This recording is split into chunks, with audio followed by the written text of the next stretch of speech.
Hello, ladies and gentlemen. I'm Shock Status from and I'm bringing you a video today about the new rework for Katarina. Just my opinions on it and some tips. People are saying it's a damage nerf in disguise, and other people are saying it's rewarding for players to get into melee range and just making her an all-around better champion for taking more risks and getting into melee range. So her Q is Bouncing Blade, and they nerfed the base damage on it, but it bounces more rank 1 and lower levels, so that it's easier to farm. It adds a mark that can be procced by abilities or basic attacks, which is making up for the damage loss on the nerf to the base damage. They also removed the Grievous Wounds from the Killer Instinct active, and they also removed the AD ratio.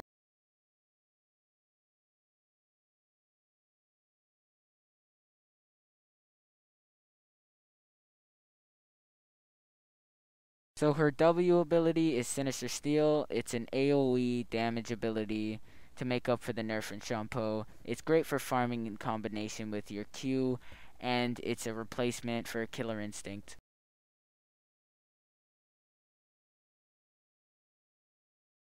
So her E ability is Shampoo, and there's a massive damage nerf to it. They also added the buff from Killer Instinct to it. Ability makes Cat one of the best tower divers in combination with her passive, and it puts you behind your opponent, so you could use this to avoid skill shots. For example, say Morgana shoots her binding at you, if you Shampoo to her, it'll put you behind her, so you will not be hit by it.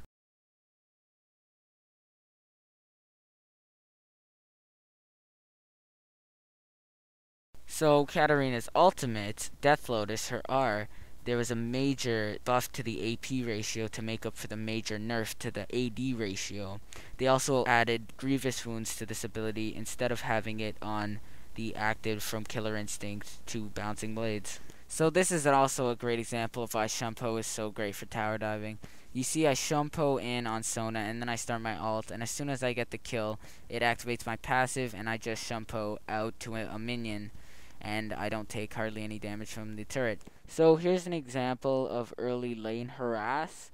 Basically, I just try to throw out my Q to her every time I can, and you basically want to use one of your other abilities to try to activate the mark.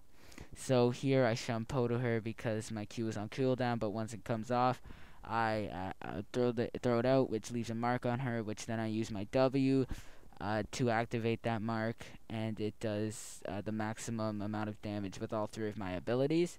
And this is bot, so she comes back in the lane, which I could pick up an easy kill with all three of my abilities again, and basic attacks. So, closing statements, I think that Katarina, what they did with her is they're rewarding players for getting into melee range because they basically fine-tuned her abilities to be more effective at close range, especially with Bouncing Blade and how it marks your target, and you get in with Shampoo, then Sinister Steel, and then you ult, and that's pretty much all I have to say about that. I personally like the other old Katarina better because I'm a very passive player, and I like to harass my opponent and then whittle them down and then just pop in for the kill.